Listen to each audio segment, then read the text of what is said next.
Mapagpalang araw po ng Miyerkules, maulan. Una, salamat sa Panginoon Diyos. Siyempre, binigyan tayo ng masarap na tulog at mahimbing na tulog.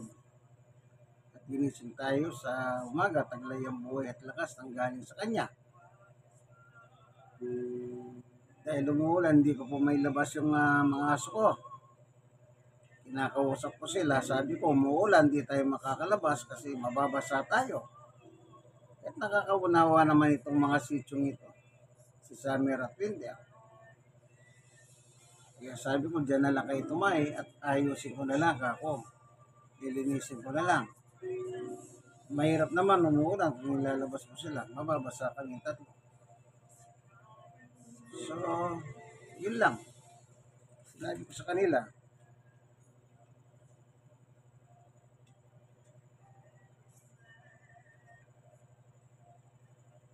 Ayan, naglalaro sila. Kaya nakakita niyo kung patingin-tingin na ganyan. Kasi nga, naglalaro sila. Si Summer ito. Si Summer. Ito man, nakakaintindi na ito kasi matanda na ito. Napakabait. Nya, nya, nya, nya, nya, nya, nya.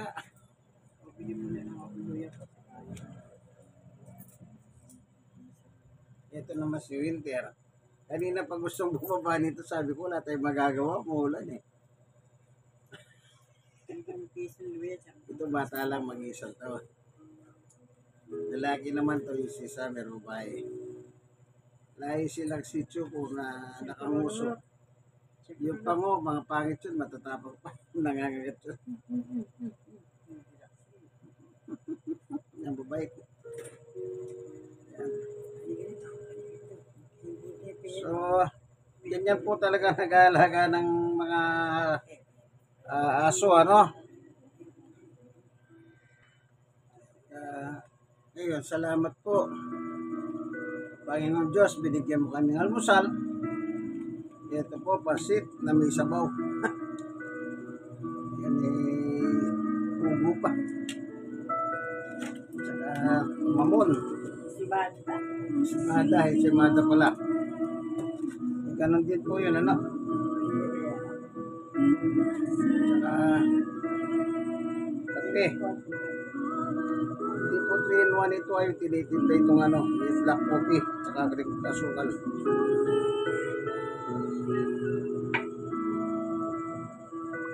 So, tinatagal ko po ng pagkain yung aking mga aso, yan, dagkot, tsaka sipot. Pakatagal nung ano na yun. Kaya, kain na po tayo, ano? Meron silang sipot, dagkot.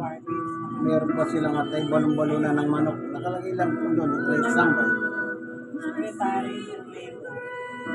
Inaasa-asa ako. Dadalhin dito, BNCC. Tinawagan ko siya ng isang gagawin. Sabi niya sa akin hapon. Sabi niya, hindi lang naman niya na inaasikaso eh. Marami na rin kaso sabi niya. Sabi niya sa akin,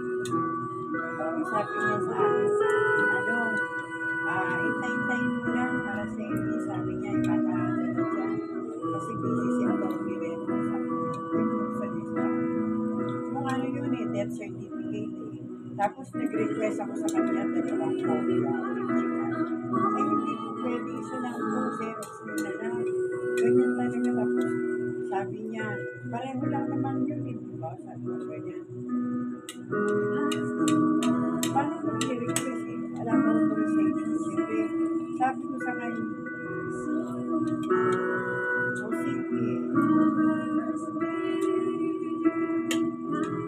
sige. Oo, talaga.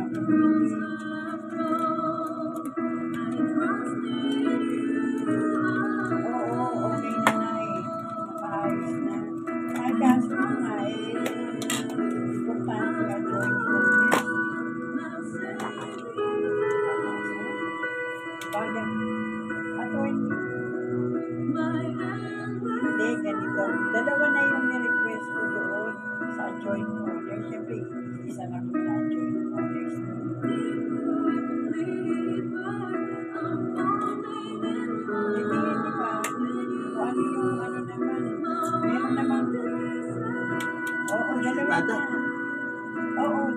Ano ang kopya? Eh, saan ba si Ruth? Sa kaninong kusyal siya? Puntahan ko na lang siya. Puntahan ko magsabi. Oo, sige, sige. Naiinis na lang.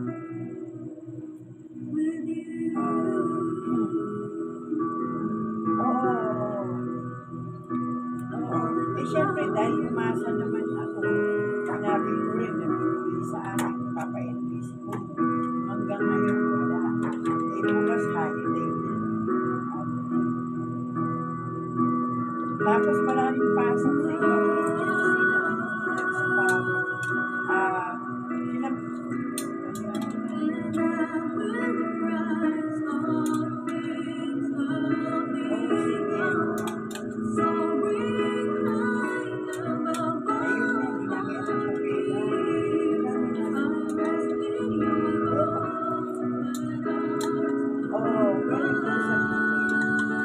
opisina nila Remo. Ang galing naman.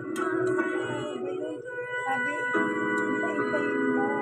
Ano ipapadala? Eh, nasasabi ko nila kasi abang ni Remo. Kaya nga, ang arte.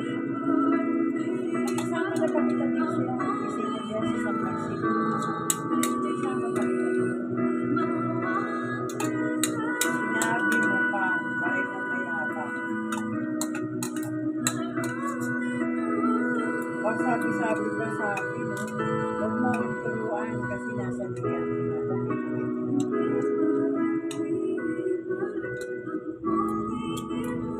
Oo.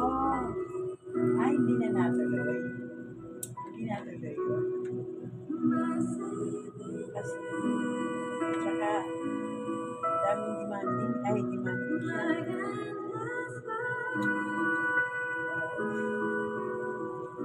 Kaya nga.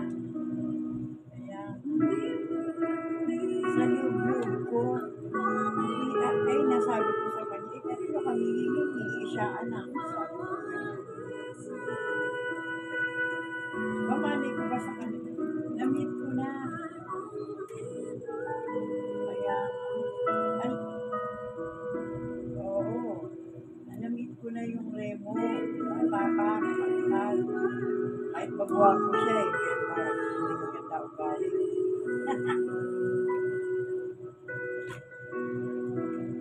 Oo. Kaya,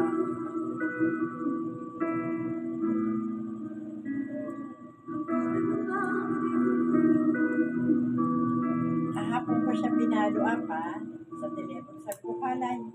Sabi ko, Friday, Webes pa ako galing dyan. O sige, para alam natin, sasabihin ko pero tatawagan ko ngayon. Kaya ba kumuha ni Rob kahit wala authorization? Sige. Okay.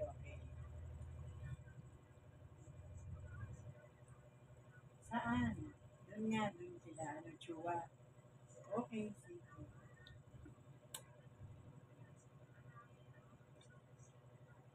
Kahapon, hinanap ko si Loripel. Wala, sabi mo daw uli ng Marindo. Oo. Pero, bumoto daw. Pero babalik din daw. Sabi ko. Doon pala siya kay Nieva, Bansay. Oo. Bakit siya napapalik? Doon sa opisina. Kung yung kaibigan kay Jesus, Brother Manny Bautista, like and share. Share. Share niyo po sa iba. God bless us all po. Lahat ng pagkain na yan. Isa lang ang pinagmulan ng Panginoon Diyos na may gawa ng langit at lupa. Amen. God bless us all. Sabagay sa district. Oo.